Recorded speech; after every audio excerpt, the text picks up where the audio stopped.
Today is November 11th of 2020. My name is Esteban Carizal. I'm interviewing Diana Gonzalez for the University Library Special Collections and Archives at the University of Texas Rio Grande Valley, hereafter abbreviated as UTRGV. This project is in partnership with the Voces Oral History Center at the University of Texas at Austin. Please know, Mrs. Gonzalez, that this interview will be placed in the University Library Special Collections and Archives at UTRGV and shared with the Voces Oral History Center at the University of Texas at Austin. If there is anything you do not wish to answer or talk about, I will honor your wishes. Also, if there is something you want to talk about, please bring it up and we'll talk about it.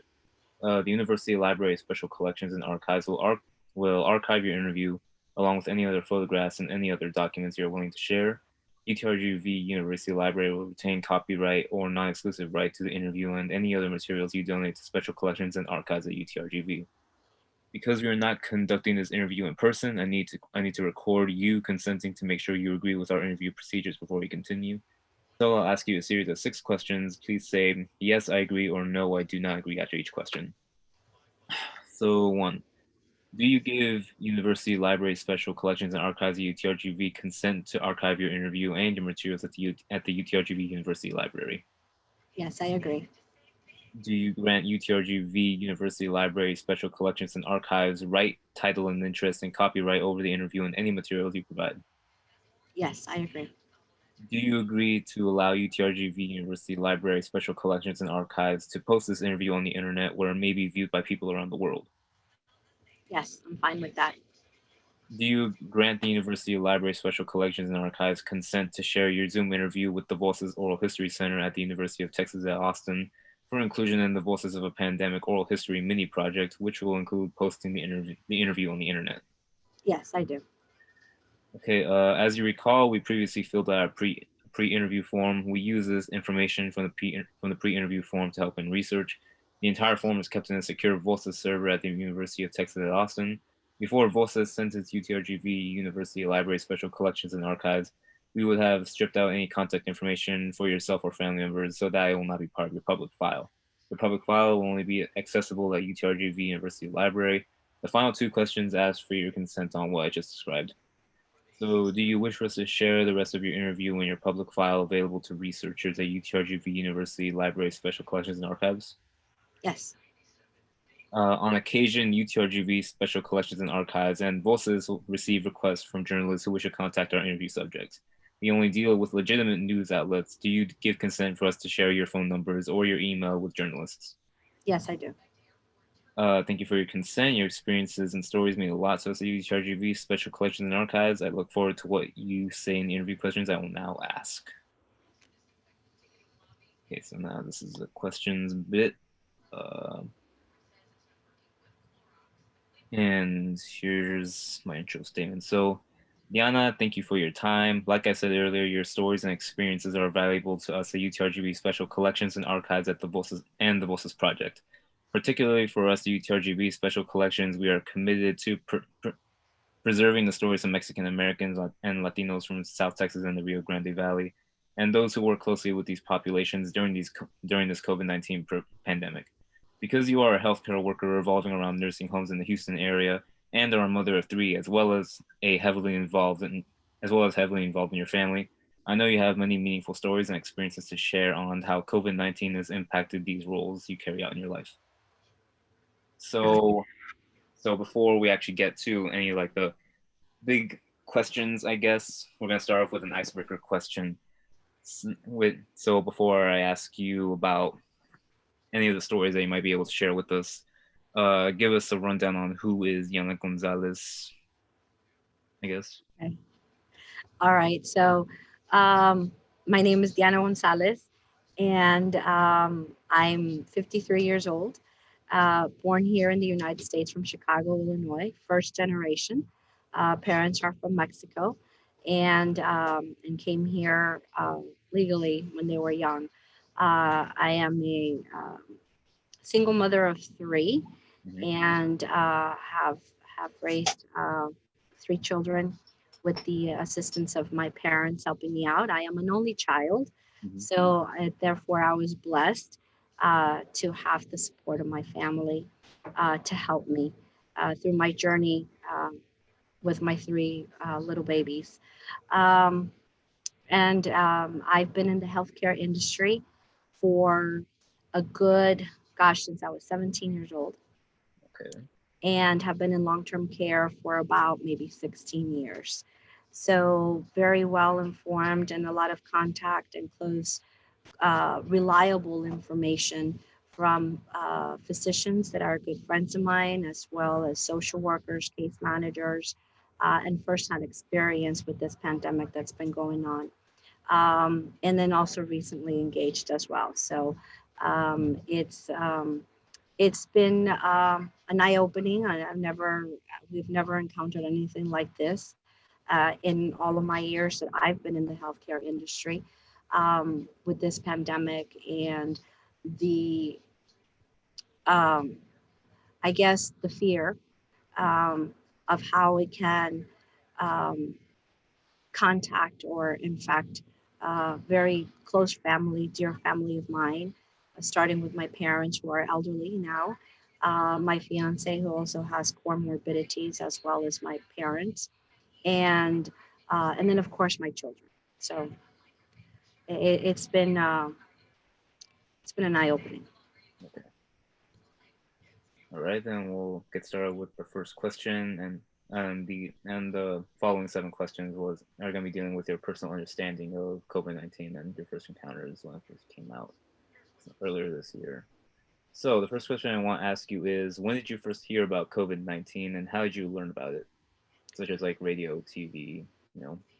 You know, I heard about it the same way I think the majority of us did Mhm. in the news.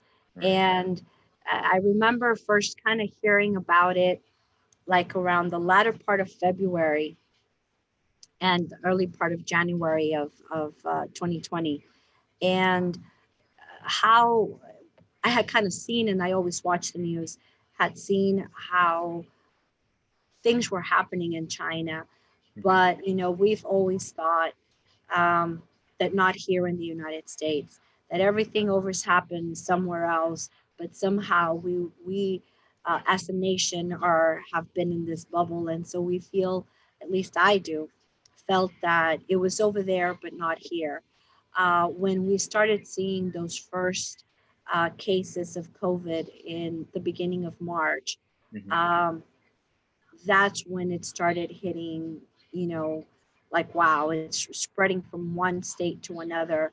Um, and so to answer your question, that's really the first time I heard about it. Okay. And you didn't think that it was going to you didn't expect it to snowball into something worldwide, especially touching us. Exactly. I really didn't. You know, when swine flu happened, when Ebola happened, uh, we it was like Ebola in Africa and all this other, you know, other continents that we really didn't have it spread the way it did somewhere else. I mean, we would see it on TV, at least I know I would, and I'm sure not only myself, but everybody in the United States. But yet we never saw it snowball or really affect us the way this one did.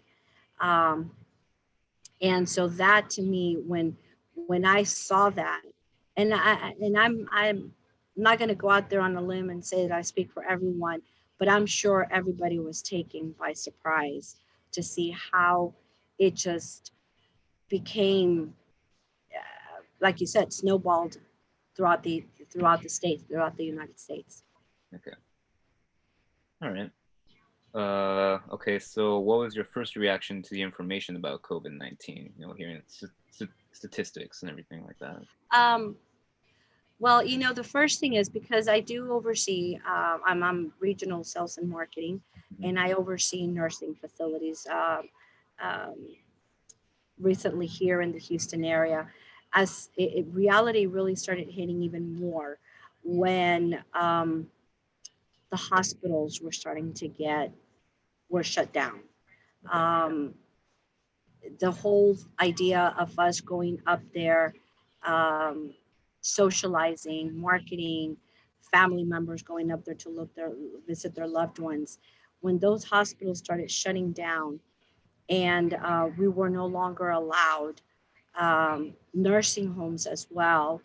Um, that right there, as far as statistics at that point, we still didn't know, or at least I didn't know how much. But then as we started, like probably like by April, by the end of March and by April, that's when I started noticing or started seeing the, I guess, how the numbers were growing Hmm. of admissions in the hospital, of people being infected in the hospital, about our ICU beds availability in the hospitals.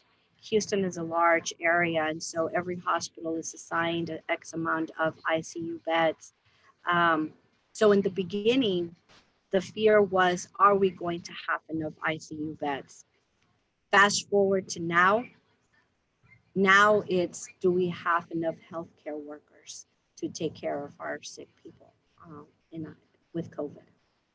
Okay, and and this is referring to Houston, right?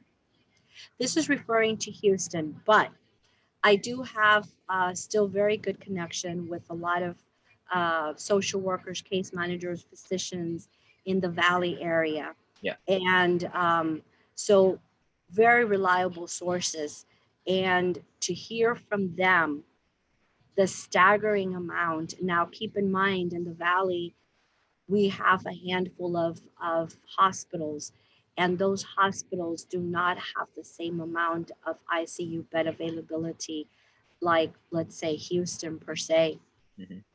So that was a very frightening part when it came to Stark County, which only has one hospital, Mission, McAllen, Harlingen, Brownsville, all of those hospitals down there.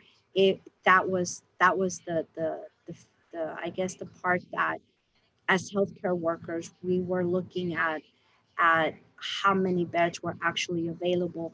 It got to the point where we had floors started converting into ICU beds because we had more COVID positive patients than what we actually had COVID beds available. I mean, ICU beds available. Okay. So, yeah. All right. At what point did you realize that this pandemic was a serious life altering event, or do you not think it's serious? And I type that down. Obviously, I'm pretty sure you. Oh, no, yeah. When we started seeing, when I particularly started seeing the death rate, Hmm. and even more when some hospitals had to start having ethical meetings. And basically, what that is when you have a committee meeting that you have to determine, you got to take into consideration the patient's age, the patient's chance of survival. Hmm. Which ones would you, if you have one ICU bed and you have two patients or three patients with COVID positive, then you need to start looking out of those three, which one has the best survival rate. Hmm. So that patient can be put on that ICU bed. When that started happening, I'm not saying it happened everywhere, but especially on remote areas where you don't, those hospitals are smaller. Hmm.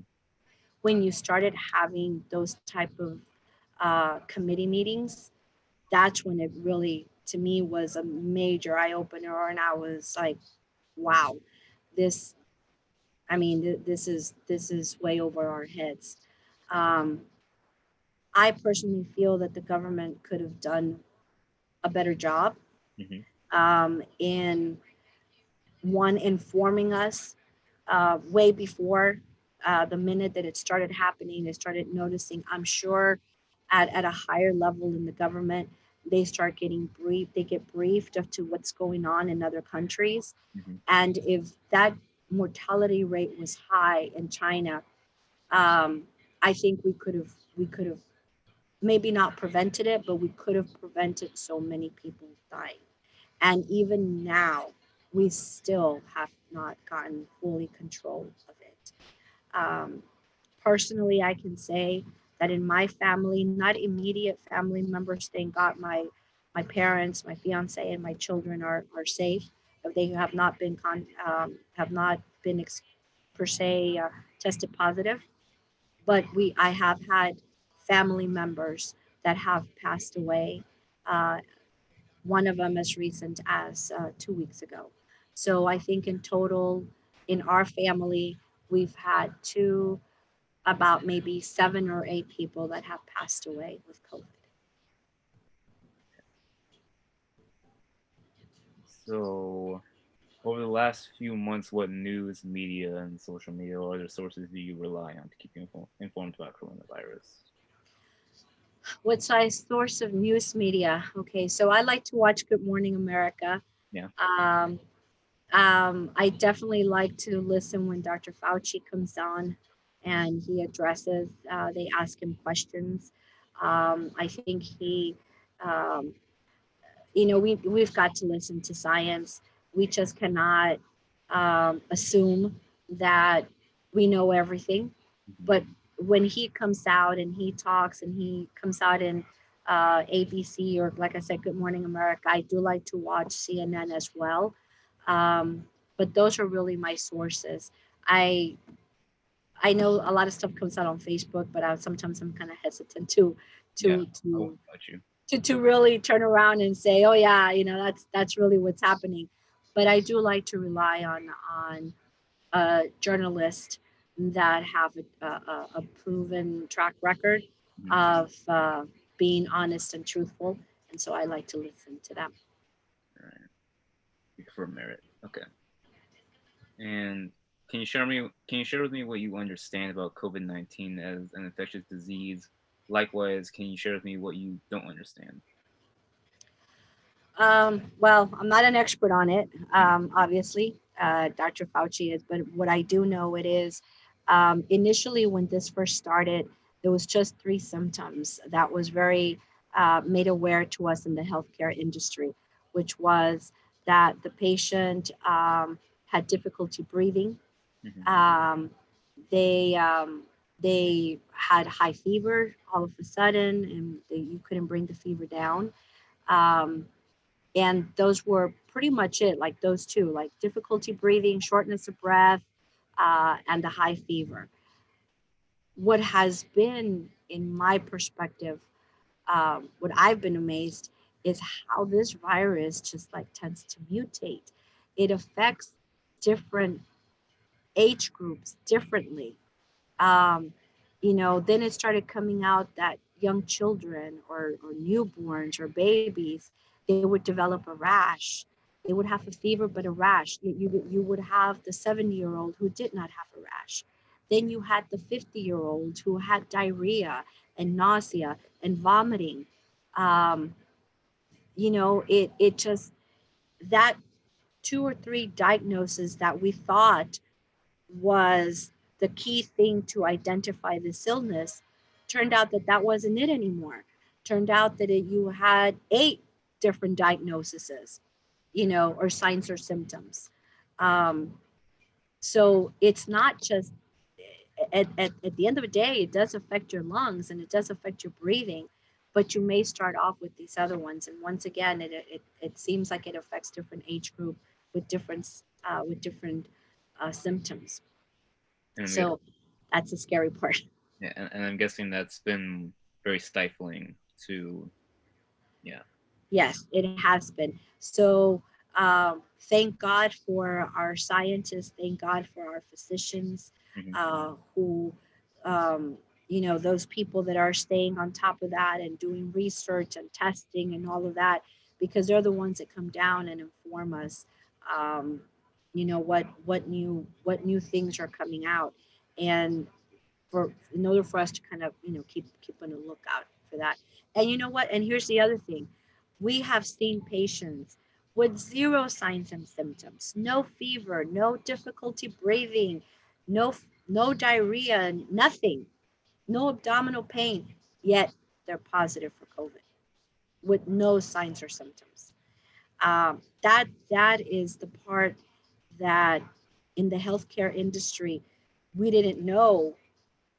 This patient can look perfectly healthy, Hmm. Yet this patient was a carrier and could turn around and infect the people around them. Okay. Um, so, would you take the first COVID-19 vaccine available on the market, and why or why not? How would you Okay, wait? so um, I would take it Hmm. only if and only if Dr. Fauci and the healthcare scientists, if they come out and they've tested it and they come out and say that it's safe for us to take, I would take it. I will not take it if I have it coming from our current president Okay. or from anyone in the government that is not a physician and that is not a scientist telling me that now have a vaccine for me to take it. No, I wouldn't. Okay. And perhaps to add in on a question within a question, would you be willing to take it if there was a certain margin of error? I guess. Would you rather have it like 100% certainty, or would you still be willing to take it if even the scientists weren't too sure about it?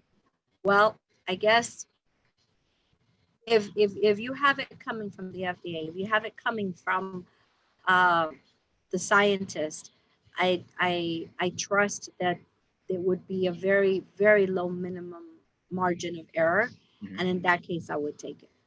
But coming from anyone else, no, I wouldn't. All right. I don't care if they say that it's 100%, but it's I have not gotten the green light from the scientist. I will not, and I wouldn't. I don't think I would allow anybody in my family to take it as well. So, touching on your family, does your family hold the same beliefs as you about COVID-19, or are there some members who take it more seriously or lightly? No, I think we all take it very serious. I think we're all trying to do as best as we can to protect ourselves and sanitize and wash our hands and I do appreciate my children as well being well, young adults are not children anymore, but uh, always being thoughtful and thinking about my parents, about what we can bring home. And they're both 80 years old, so the last thing we want is to lose them, to be taken away from us, um, because of the pandemic, because of COVID. Okay. So this next section is going to be touching more on the whole family aspect. So you found yourself on the road many times during this pandemic, including a road trip to California and many other places in the country. So, how would you describe it? How Uh, would I describe what? how would you describe traveling in this era? In this, Oh, nothing compared to when. Well, I've never done a road trip like that before. Mhm. I've always traveled by plane, so, but it was very enjoyable. I did really enjoy it. Um, but it was different in the sense that we couldn't go. I know my kids like to go to museums.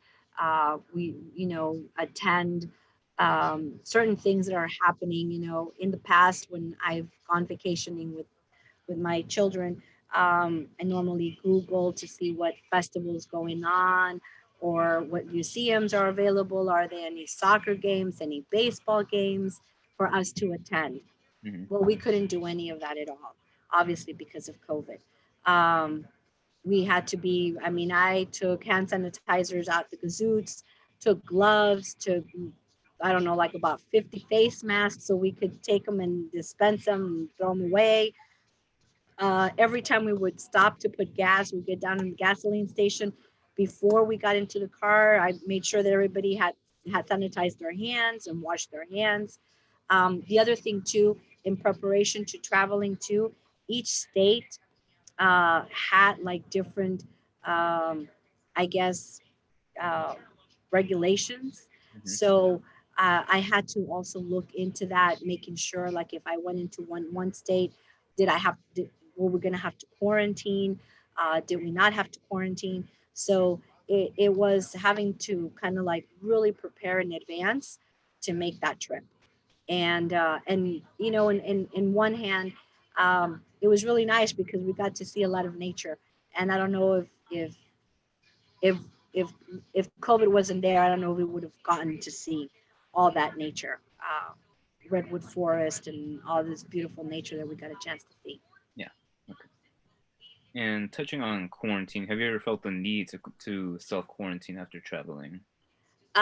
Yes, we did self quarantine. I did self quarantine like way in the beginning, like in April when all of this started. Hmm. Um, I did test. Of course, I've tested several times since then, um, because we have to make sure that we're not COVID positive. Hmm. But in the beginning, I did have to self quarantine, being exposed to a patient that was COVID positive. So both myself and my fiance had to go get tested, and we had to turn around and quarantine at that time. Okay. So, what did you notice about Houston and the RGV in terms of mask wearing, restaurant dining, social awareness, responsibility for reducing the spread, mandates like that? How would you compare the 2? Oh, I think that it was a whole lot more mandated down in the valley Hmm. than it was here in Houston. Um, we still wear our masks, but in the beginning, before, I would say like in May, June, July, all that time, we would go to a lot of places, and people, a lot of them were not. You had a 50% of the population in Houston wearing masks, and you had the other 50% that were not. We would travel down to the valley, and the minute you hit what would be Refugio and Riviera and all of that, I mean, you would pull into the gasoline station, and if you didn't have your mask, they would tell you to get out, and you would have to put one on. They wouldn't service you if you didn't have one on. So, in my perspective, I think it was a little bit more mandated in the valley. Plus, the valley had curfews as well. Hmm. I don't think there was really a curfew. Uh, there was, yeah, let me correct myself. There was a curfew here in Houston, but not right away like they did in the valley. It got when it was to the peak Hmm. that the mortality rate and the infectious rate was so high here in Houston that it was like the hot spot. So they went ahead and mandated curfew at that point, but it didn't last for very long. Okay. So, you mentioned in our pre-interview, and this might get a bit sensitive. You mentioned in our pre-interview that a loved one or someone close to you had deceased because of COVID, and could you possibly give us a deeper look into how this impacted you? And how the what now? Could you possibly give us a deeper look into how this impacted you?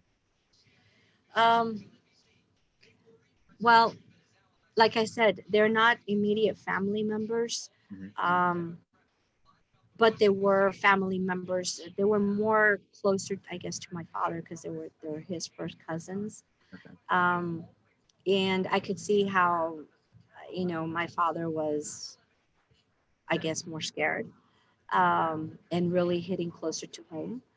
Um, and a lot of it had to do because some of them just really, we have a lot of people, unfortunately, who don't take it that seriously and still decide to get together in massive crowds or, things like that.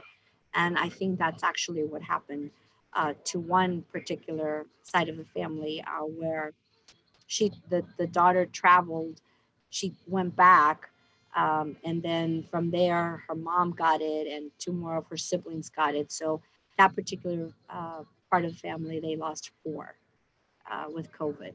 um, I guess the way it kind of impacted me more is that, you know you hear it, even though here we know it's there, and we see it, and we see how many people pass away from it. But when it really hits closer to home, and it's a family member that you know of, that's when you're like, wow, it's reality hits even more, I Yeah. guess. Mm, you also mentioned that you were a mother of three. Could you possibly give us their ages, what they do, and what it's like to have children at a time like this? Or rather, Uh, yeah. what was the last question on it there? What it's like to have children at a time like this. Oh, okay. Okay, yeah. So I do have three. My oldest one is 25, um, and it's two girls and a boy, and then the middle one is 23, Mhm. and I have an 18-year-old soon to be 19. Um, I guess at the end of the day, it is scary because I know that even though all three of them are very healthy, I have seen where you do have perfectly healthy young adults pass away from COVID. But even though it does worry me, um, on one side, I am glad that they were old enough to understand the severity of the situation Mhm. and that they are able to take care of themselves. You know what I mean? I don't have to be after them. If they were younger, would have to constantly be making sure that they didn't touch things, that they stay away. It's much harder to redirect a smaller child or a younger child, Mhm. like in elementary, than it is when you have young adults. So for that sense, I'm very thankful for that. Um, because they're old enough to watch the news and, like I said, take care of themselves. On the other note, I'm also glad that they're not young to where I would have to school them, because you have a lot of schools that are elementary schools that are not open, and you have to, also work and plus be a teacher to your child at home. So I'm also glad that I don't have small children at that point, at this point. Excuse me. So last question for this section. You are also the primary financial caretaker of your parents, who reside in Far Texas, which resides in Hidalgo County. So, what is it like to have elderly parents at a time like this? I think that's probably a little bit more worrisome for me. Okay. Because elderly people tend are set in their ways, and I have a very stubborn 80-year-old father Mhm. who who, even though he takes the precautions for it, and thank God he has not gotten COVID, and I hope that by the time vaccine is found, he doesn't get it. But to keep him at home and for him to understand lockdown, for him to understand stay shelter at home and stay home as much as you can. That was very difficult, even when in the valley they had all of these restrictions. This man had to find a reason to get out of the house every single day, um, and go out. And it was very, yeah, I think that I'm more worried about during this time. I'm more worried about them. Okay. Okay. And now we're gonna touch into the aspect of what it is that you do for a living. So, in a nutshell, can you explain to us what it is that you do? Okay, so in a nutshell, um, I'm a region for business development, Mhm. which is sales and marketing. So overseeing nursing facilities has been my job for the last 16 years. Basically, what I do business development. We turn around and identify the need that's out there in the market. I deal historically with CEOs, CFOs, doctors, in order to generate business for the nursing homes. As you can well understand that during this pandemic time, it's been very difficult for us to kind of do business development because of all the restrictions. We're not able to have meetings with these physicians, with case managers, discharge planners, social workers from the hospitals, and things like that. But it's really what it is business development. And and another follow up. This is a follow up question. What could you explain what it is that you do in regards to what gets you in contact with a patient? What gets me in contact with the patient is that the doctor and the hospital social worker or discharge planner uh, contacts us and lets us know that they have a potential patient to come into the nursing home, whether it's for long term or short term care. Okay. But they are the ones that give us those referrals. And and with this pandemic, that makes it very difficult for us to actually go in and do business development or market our services to the physician and the discharge planners in the hospital. Okay. So, how is it that you came to Houston? Um, well, primarily, I guess, because I got engaged. So that was one of the main reasons. Um, the other reason was the company that I was employed with prior to this one, and this was, of course, way before the pandemic. Mhm. Um, they kind of went under. They filed for bankruptcy, and so the region that I normally had overseen for years um, was no longer there. So those nursing homes got sold somewhere else. So I needed to find employment. So I came to Houston. Okay. And how would you describe the impact the pandemic has had on your business? Uh, I assume it'd be kind of detrimental. very, Okay. very detrimental because yeah, it has really taken a toll as a whole. Not only in us generating the business, but families have not been able to go in. And barely just about a month ago, was it that the CDC allowed us to have families to come in and visit their loved ones, but they lasted months, 10 months or so. And to have elderly uh, patients in a nursing facility and for them not to have contact with their loved ones uh, brought a lot of depression to them as well. So it hurt us on that aspect. It hurt us with the referral volume. Um, it just it's just been it's not been good. So, could you give us a description on what an average day at work looks like? Okay, an average day. It never goes as planned, and there's never a dull moment in the nursing home industry. That's for sure. Okay. All right. Normally, you kick off the day with census calls to see how everybody's numbers are, how many patients, census, it's how many patients we actually have in the facility. Each facility has a budget. We got to make sure they're at budget.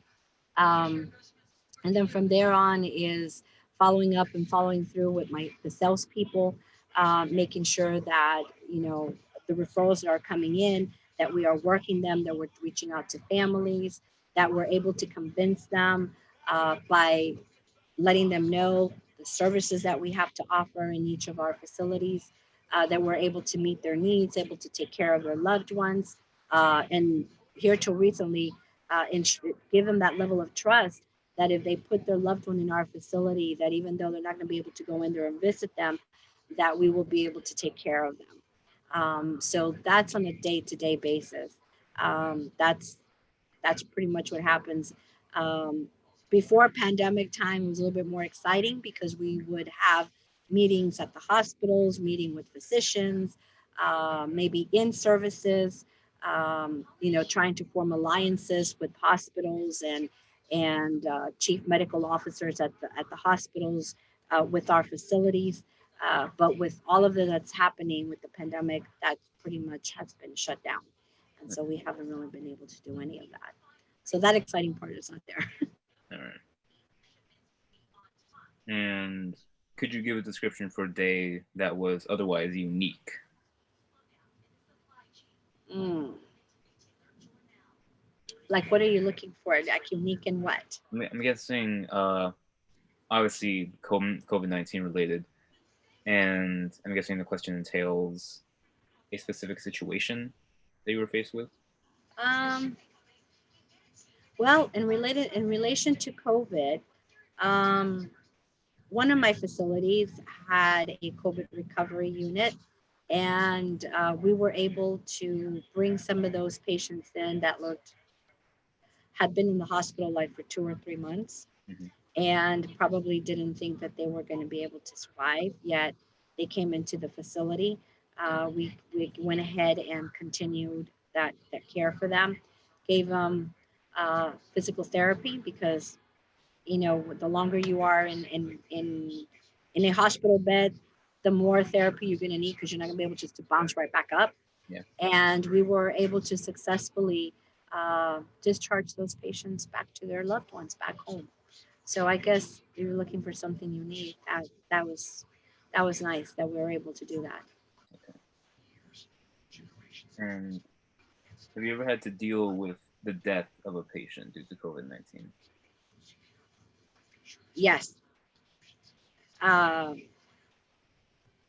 more than once. I myself wasn't there. Once again, I'm not the one who's there physically inside the facility Mhm. taking care of these patients. But of course, when we have our conference calls and we see patients that went to the hospital and then we follow up with them, and then we know that they've passed away at the hospital due to COVID. So we have had quite a few of those. So you've had a similar profession in the RGV before coming to Houston. Obviously, this is pre COVID-19. But would you say that there are differences in healthcare between the two areas, and could you comment on what you think they reflect? Yes, I can. There is a difference from what would be the valley to here. Mhm. In my perspective, I think the health care, the care in the RGV um, is more home-like. It's more personal than what would be um, here in Houston. I'm not saying there's bad care in Houston. I'm just saying that I guess because in the valley, one way or the other, we know each other. We know, we may not know that patient directly, but we know that maybe their grandchild went to school. I mean, yeah, like maybe their grandchildren, one of them went to school with my cousin or something like that. So it becomes much more personal. And so I think that reflects. The other part of it, um, because of that, I think that the certified nurse assistants and the staffing we have in the nursing homes uh, tend to be more. What's the word I'm looking for? Because once again, I'm not saying that the care here in Houston is bad, Mhm. but it's more personal with our staff in those nursing facilities down in the valley. Okay. Okay. And okay, final stretch. We're in the final couple questions now, and this is gonna be touching more on your perspective on COVID-19 and what you think of of responses ranging from local to national. So, are you satisfied with the local response to COVID-19 in Hidalgo County, which is where which is where most of your family resides in, Harris Mm. County, where you reside in, and possibly any other counties where you had to interact with because of your profession? Um, I am with the one in the valley. I think to a certain, yeah, I am in the valley. I think it was better here in Houston. Um, I felt that there was more of a conflict with what the governor was saying to what the mayor was saying. Mhm. Governor was like, open up, let's just open up. The mayor is saying, hold on, the numbers are increasing, we've got to be more cautious. So here in Houston, it felt like there was more of a battle. Okay. Um, in the valley, it felt like it was more embraced and said, okay, this is what we've, more unified, I guess. And and let me just add another thing. Um, what one thing that I remember seeing, and it's one of my friends from one of the case managers for one of the hospitals down in McAllen. She would post where people would just go to the parking lot and they would pray, and that was very moving when you have total strangers out in the parking lot kneeling and praying for the well-being of the healthcare workers and the patients that were in there infected with COVID. Um, Once again, it goes back to what I think, what I'm saying, that in the valley it's more comforting, I guess. As far as other counties, I wouldn't know what to tell you because um, I have Fort Bend County. They were a little bit more stricter than what was Harris County, um, but that's really about it. Right. Mm, are you satisfied with the state response to COVID-19 led by Governor Abbott? Mm, not really. I think it could have done. Um, I think it could have done better for the state to kind of mandate more than what he did. I was not in agreement as much as I know that it was hurting our economy, Mm-hmm. um, but I was not really in agreement to how quickly he was willing to open and started opening everything up. And I think that when that happened, we started seeing a spike. I fully understand that it's hurt our economy so much, and there's so many people unemployed. Um, but in order for the economy to, in my perspective, to heal and get better, we need to get a better control of this COVID, and we need to minimize it and cap it as much as we can. If we just let it go because we have got to move on with the economy and people are tired of being quarantined and people just want to go on with their lives, then we're never going to have control of this. And then we're never going to be able to safely say, you know what, we got it under control and we have um, policies and procedures in place so we can open better or safer, I guess, is what Okay. I'm saying. All right. And are you satisfied with the national response to COVID-19 led by President Trump? No, Okay, then I have to no, finish that. not at all.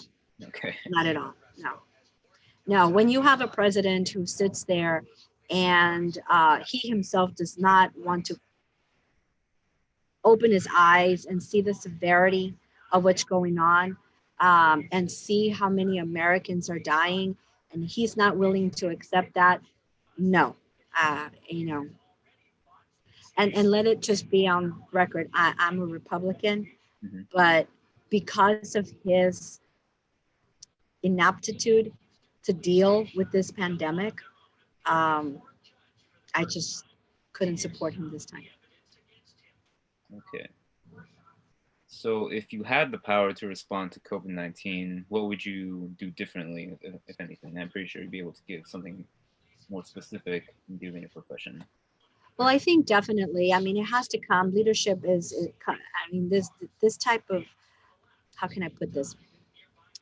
It has to come from the top, right? And I think that to begin with, I think you as president, I know I'm not, but as if you're up there and you're top of the chain, um, mandating masks for one, uh, being more restrictive on really honing in as to where those trigger points, those hotspots are nationwide.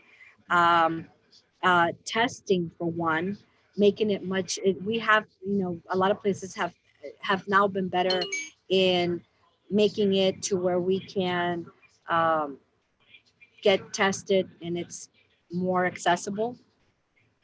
But definitely, having testing more, mandating masks, probably starting off with the curfew, um, limiting the amount of businesses that can be open, Mm-hmm. um, and have a plan for school. I think children need to go to school. I think they need that interaction component off of it. Um, so something has to be put in place. So I think that coming from the top part of the government needs to go state by state and sit down and literally carve out something for each particular what is what would be a better fit for that particular state, I guess. Okay. And I don't know especially, if that makes any sense what I'm trying to say no, here. no, it's a bit more general, but I see what you're saying. You just wish that that the leadership was more organized to the situation, which they kind of haven't been. Yes. And And above all, listen to the experts, the ones who had years of schooling for this, mhm, uh, and listen to what they have to say. okay. And touching on school, would you like um, would you would you say that schooling through applications such as Zoom isn't sufficient enough? Um, no, Okay. no, because you've got children, everybody learns differently. You've got children that are visual learners. Mhm, You've got children that do better when they're right there in front of the teacher. Um, they're audio learners. You've got children that you have to keep engaged and make it fun for them, because if not, they're going to get sidetracked or they get bored. Um, so it's the classroom environment is technically much more the child develops social skills, and I think there's better engagement from the teacher to the children. um, I mean, Zoom will have to do for right now, but you have a lot of, I've heard a lot of teachers say that they'll turn around and the kid will just log into Zoom, and then that's it, they're gone. So you don't know what's happening. The child may not stay engaged for that whole amount of time. You've got a child, a 9-year old, an 8-year old, a 6-year old, a 10-year old, who's just looking at that screen for that amount of time every day. Um, that's just, not every child is disciplined to do that every day. all right. So you think it's like marginalizing more students that have more needs, I guess. Yes. No, not really. I just think in general, it's just better. Okay. I think it the tending of the Zoom meetings and classes and things like that might be is probably more doable for the young adults Hmm. who are more disciplined and know what the expectation is and can stay more focused. It's hard to keep a 6-year-old focused on a screen all day. It's hard to keep them focused when they're there in person. Yeah. So. Okay. So this is a special year in in our national democracy because it is a presidential voting year. But at the time of this recording, uh, decisions already been made. So did you vote? And if so, did you notice or do anything different because of the COVID-19 pandemic? I guess. I think the COVID pandemic. Well, first of all, let me answer your question. Yes, I did vote, um, and I always like to exercise my right Mhm. as a U.S. citizen. And not only that, but I also encourage my family to vote, and we normally, historically, have done it as a family event, and so we all go out and vote. Um, is it different? Absolutely. Not just because of the pandemic. I think there's so many things that have happened within these last 4 years, and and yes, the pandemic did have has a huge impact. My The one thing that I've noticed this year is the volume of people that actually went out and voted, did early voting. The large volume of young adults that actually paid attention as to what was happening in their communities and went out and voted.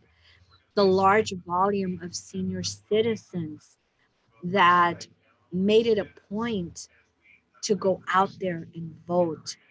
The volume of mail in ballots that came in from people, from US citizens that live in other countries, that a lot of times in the past did not take the time to do it. And this time they did. So I guess it, it in a positive way, it shook us as Americans and said, you got to exercise your right and go out there and vote because so much is in stake. Okay. And I'm happy for that. I'm proud of all of my fellow Americans that actually got up and voted. Okay, so final question: is there anything else you'd like to share with me about your experiences with COVID-19 that I have not asked about? Um, Not really. You've done a really a good part in asking me some good questions. Okay. I just pray that, I guess, on a side note, I think when you sit there and you look um, at how this COVID-19 came and affected us worldwide, I think it gave us an eye opener as to the things that are really important in life. We get caught up with uh, beating the Joneses and being successful money wise, career wise. Hmm. Um, and this pandemic went ahead worldwide, made us realize that what's important is family, what's important is health, Hmm. um, unity. And I'm a woman of faith. And I really, really feel that this was God's way of saying, shaking us up and saying, we're leading the wrong way. And we have to look into what's really important uh, for us as human beings. I mean, a lot of nature, animals, things that normally would not run free did because a lot of parts in Europe just shut down. We weren't able to go out. The air cleared because there weren't that many automobiles circulating. So many things happened on a positive side, yet we had to stay inside to let all of that come out. And so I think that was, in my perspective, an eye opening as to the damage that we can do as human beings to nature and to ourselves and to each other. And and I think this is, even though it's harmed us and affected us in a bad way, but I think it also made us open our eyes and have faith in God. Okay. Well, those were all the questions I had for you for this interview. I thank you for your time, and I guess welcome to history because this recording along with many other recordings my class is going to be doing, they're all going to be archived to Voces, specifically Voices of a Pandemic, and your your recording is going to be one of many that's going to be touched upon in the future when looking back on this time. Okay. Well, I'm glad to hear that. Yeah. I was glad to be a part of it. Okay. Thank you. Thank you. Alrighty. Bye bye.